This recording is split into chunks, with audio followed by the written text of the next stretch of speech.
எதிர்க்கட்சிகளும் ஒரு விமர்சனம் வைக்கிறாங்க. தேர்தல் அறிக்கையை வெளியிட்ட உடனே நீட் தேர்வை கொண்டு வந்ததே காங்கிரஸ் அரசு தான்.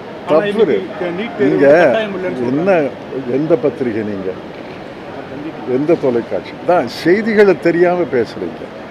அதாவது உண்மை விவரங்களை தெரியாம கேள்வி கேட்கிறீங்க.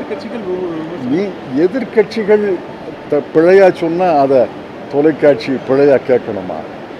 நீட் தேர்வு என்பது உச்ச நீதிமன்றத்தினுடைய தீர்ப்பு. முதல்ல ஒரு தீர்ப்பு வந்துச்சு, 3 நீதிபதிகள் நீட் தேர்வை கட்டாயமாக்க முடியாது, அந்தந்த மாநிலத்துக்கு பொருந்துன்னு சொன்னாங்க. பிறகு 5 நீதிபதிகள் அதில் மாற்றி இதை கட்டாயமாக்கணும்னாங்க. ஆக உச்ச நீதிமன்றத்தின் தீர்ப்பின் காரணமாகத்தான் நீட் தேர்வு நாடு முழுவதும் அமலாக்கப்படுகிறது. அதில் நம்ம என்ன சொல்கிறோம், மற்ற மாநிலங்கள் வேணும்னா வச்சுக்கிட்டோம், எங்களுக்கு விலக்கு தாங்குங்கிறோம். அந்த விலக்குத்தானே நாங்கள் வலியுறுத்தி இருக்கிறோம். மாநிலத்தினுடைய உரிமைகளை பறிக்க முடியாது. அரசு மருத்துவமனைகளை அமைக்கிறது, அரசு செலவில் அந்த மருத்துவமனைகள் நடைபெறுகின்றன. அது அந்த மாநிலத்து மாணவர்கள் பெரும்பகுதி, மிக மிக பெரும்பான்மை அந்த மாநிலத்து மாணவர்களுடைய நன்மைக்காக அரசு செலவழித்து அரசு மருத்துவமனைகளை அமைக்கிறது. அதில் அந்த அரசுடைய சம்மதம் இல்லாமல் எதற்காக ஒரு தேர்வை நுழைப்பது? இப்போ டாக்டர் ரங்காச்சாரி, டாக்டர் குருசாமி முதலியார் அவர்களெல்லாம் நீட் தேர்வை எழுதியா புகழ்பெற்ற டாக்டர்களாக வந்தாங்க. இப்போ சென்னை பொது மருத்துவமனைக்கு இந்த பக்கத்துலேயும் அந்த பக்கத்துலேயும் டாக்டர் ரங்காச்சாரி உருவச்சிலை இருக்கிறது, டாக்டர் குருசாமி முதலியார் உருவச்சிலை இருக்கிறது. அவர்களெல்லாம் நீட் தேர்வை எழுதியா புகழ்பெற்ற டாக்டர்களாக வந்தாங்க.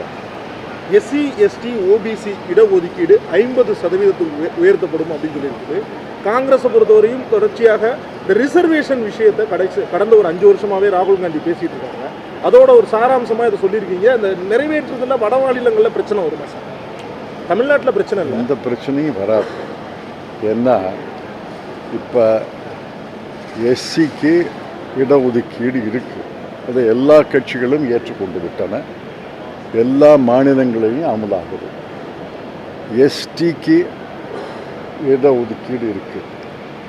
மண்டல் கமிஷன் அறிக்கையை நிறைவேற்றிய பிறகு பின்தங்கிய மக்களுக்கும் இடஒதுக்கீடு இருக்குது. மண்டல் கமிஷன் அறிக்கைப்படி 54% மக்கள் இந்தியாவில் பிற்படுத்தப்பட்ட மக்கள். ஆனால் அவர்களுக்கு 27% தான் இடம் இருந்தது. ஏன்னா உச்ச நீதிமன்றம் 50 என்று உச்சவரம்பை வைத்து விட்டது. 50க்குள்ளே அடக்கணும்னா 27 தான் அங்கே இடம் இருந்தது. இப்போ என்ன சொல்கிறோம்னா, அந்த 50% உச்சவரம்பை எடுத்து விடணும். எடுத்துட்டு எஸ்சி எஸ்டி அவர்களுக்கு ஒதுக்கீடு இருப்பதை போல பிற்படுத்தப்பட்ட மக்களுக்கும் ஒதுக்கீடு இருக்கணும். இப்போ இங்கே நிற்கிற நீங்களே பெரும்பகுதி பிற்படுத்தப்பட்ட மக்கள் தானே சார். நன்றி.